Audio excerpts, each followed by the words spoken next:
दोपहर 12 बजे तक टीएमसी के जो सांसद हैं वो संसद परिसर के अंदर ही धरने पर बैठे रहे, जिसमें उन्होंने सीधे तौर पर इस बात का जिक्र किया कि इस बिल के खिलाफ हम ये अपना प्रदर्शन कर रहे हैं। अब इसको जिस तरीके से लोकसभा और राज्यसभा में पेश करके पास कर दिया गया है, हम इसके खिलाफ हैं, हम जनता के बीच में जाएंगे, सरकार को ये बिल वापस लेना पड़ेगा, और जिसको लेके ये प्रदर्शन किया गया। और एक सुर में अभी भी विपक्ष इन्हीं बातों का जिक्र कर रहा है। हालांकि प्रदर्शन खत्म होने से पहले ही लोकसभा और राज्यसभा दोनों ही सदनों की कार्रवाई को अनिश्चितकाल के लिए स्थगित कर दिया गया। लेकिन अब सवाल ये है कि सरकार के द्वारा बिल को सदन के पटल पर रखना, उसको पास कर देना, लेकिन विपक्ष की तरफ से उसमें सम्मिलित ना होना और धरना देने के बाद भी किसी भी तरीके की प्रतिक्रिया फिलहाल नहीं आती हुई दिखाई दे रही है। कंचन, इसे देखिए महात्मा गांधी का अपमान बताया है, कह रहे हैं कि ये जो नाम बदला गया है मनरेगा में महात्मा गांधी का नाम है।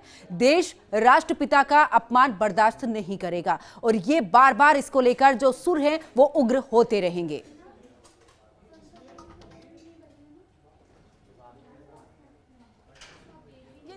जो ये बातें लगातार कही गई हैं, जब इसका नाम मनरेगा से हटा के विकसित भारत राम जी रखा गया। लेकिन बीते दिन का अगर जिक्र कर लें तो केंद्रीय कृषि मंत्री शिवराज सिंह चौहान ने कहा कि महात्मा गांधी और राम जी को अलग कर ही नहीं रहे। महात्मा गांधी की तो तुलना और राम जी की तुलना की ही नहीं जा सकती। ये विपक्ष क्यों इस तरीके से अलग करने की बातें कर रहा है? हालांकि विपक्ष का साफ तौर पर कहना है कि मनरेगा नाम था, उसको क्यों हटाया। लेकिन शिवराज सिंह ने कहा कि जब यूपीए की सरकार ने ऐसा किया था उसके पहले भी तो नाम बदले गए थे। यानी परिवर्तन ही जीवन का नियम है। चीजों को परिवर्तित यहाँ पे किया जा रहा है, चीजों को बदला यहाँ पे लगातार जा रहा है। लेकिन सवाल ये है कि नाम बदलने के बाद जो इसमें लोगों को लाभ मिलता आया है, जो लोगों को रोजगार मिलता है, जो उनको आर्थिक रूप से मदद मिलती आई है, जो ग्रामीण क्षेत्र का विकास हो रहा, क्या वो चीजें वैसी होती हुई दिखाई देंगी या सिर्फ नाम बदलने के साथ सुविधाओं का भी यहाँ पे अभाव होता हुआ दिखाई देगा? कंचन, क्योंकि 125 दिन इसे कर दिया गया है, उसको लेकर समर्थन पूरे तरीके से विपक्ष करता आ रहा है कि हमें इससे बिल्कुल भी किसी भी तरीके की कोताही नहीं है कि 125 दिन कर दिए।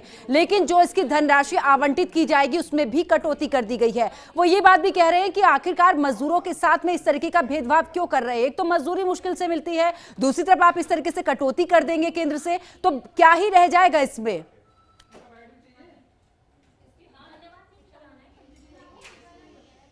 देखिए, इस बात को समझना पड़ेगा। शिवराज सिंह चौहान ने कहा कि 100 दिन से बढ़ा के 125 दिन किया गया है।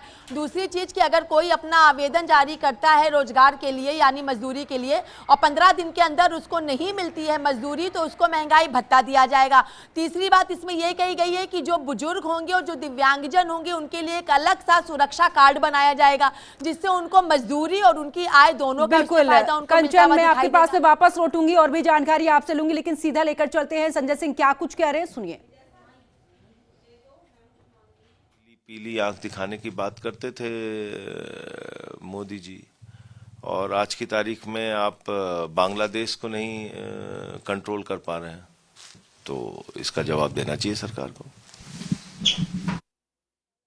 तो देखिए, संजय सिंह को आप सुन रहे थे, उन्होंने प्रधानमंत्री नरेंद्र मोदी को लेकर भी यहां पर बांग्लादेश में जिस तरीके से हिंसा भड़की उसको लेकर भी वो बात करते हुए नजर आए। वापस लौटते अपनी सहयोगी के पास में, कंचन के पास में। कंचन, देखिए दिन तो बढ़ा दिए गए, लेकिन दूसरी तरफ कहा तो यही जा रहा है कि आखिरकार दिन बढ़ाने से कुछ नहीं होता, आप मजदूरी बढ़ाइए ना। आप जिस तरीके से नाम परिवर्तन कर रहे हैं, महात्मा गांधी के नाम को अलग कर रहे हैं, ये भी देश के साथ में पूरे तरीके से एक बड़ा आरोप यहां पर विपक्ष की तरफ से लगाया गया है कि महात्मा गांधी का नाम हटाना, राष्ट्रपिता का नाम हटाना, देश में इस तरीके इसको लेकर विरोध होता रहेगा।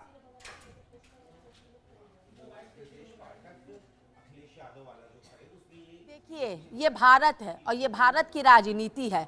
नाम हटाना या किसी नई योजना की शुरुआत करना, जहां पक्ष की तरफ से बेहतर बताया जाता है वहीं विपक्ष की तरफ से कामियां और खामियां गिनाई जाती हैं। लेकिन ऐसे में सवाल ये खड़ा हो रहा है कि जब बुजुर्गों को और दिव्यांगजनों को एक सुरक्षा कार्ड दिया जाएगा इस योजना के तहत, तो उनको जाहिर सी बात है कि उनके रोजगार की, उनके मजदूरी की, उनके आय की उनको सुरक्षा वहां पर मुहैया कराई जाएगी। दूसरी बड़ी बात इसमें ये जो अभी फिलहाल के लिए कही गई है, आने वाले समय में किस तरीके से चीजें होंगी उसकी अभी कोई गारंटी नहीं है, धरातल पर क्या होगा उसकी कोई गारंटी नहीं होगी। लेकिन अभी जो बातें कही जा रही है उसके आधार पर यह कि अगर मान लीजिए मैं हूं और मैंने वहां पे जाके बोला कि मुझे अपना रोजगार चाहिए, मुझे मजदूरी चाहिए, मैंने अपना आवेदन किया और वो आवेदन करने के 15 दिन के बाद अगर मुझे मेरी नौकरी नहीं मिलती है, रोजगार या मजदूरी नहीं मिलती है, तो उसका महंगाई भत्ता सरकार देगी। ये बात शर्तों का प्रावधान किया है, लेकिन जो अब 40 और 60% की बात कर दी गई कि 60% केंद्र सरकार और 40% जो है वो राज्य सरकारें देंगे, इस पर भी सवाल मैंने खुद शिवराज सिंह चौहान से पूछा था कि पंजाब एक ऐसा राज्य है जो कि हमेशा से कर्जे में रहा है, तो वो राज्य कहां से चीजों को निकालेगा। उन्होंने कहा ये राज्य की चीजें हैं,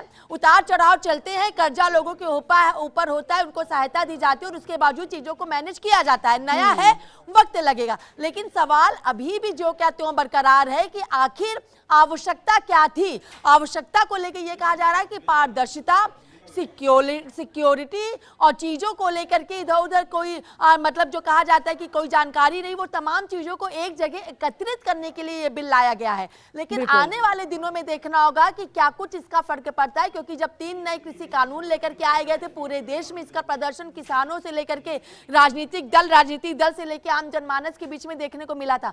अब क्या कुछ इसकी तस्वीर देखने को मिलेगी, क्योंकि बिल्कुल कंचन, और अब इस पर भी है कि आखिरकार जनता इसको लेकर क्या उम्मीद रखती है, क्या जनता इसे स्वीकार करती। बहुत बहुत शुक्रिया कंचन हमारे साथ जुड़ने के लिए, तमाम जानकारी साझा करने के लिए।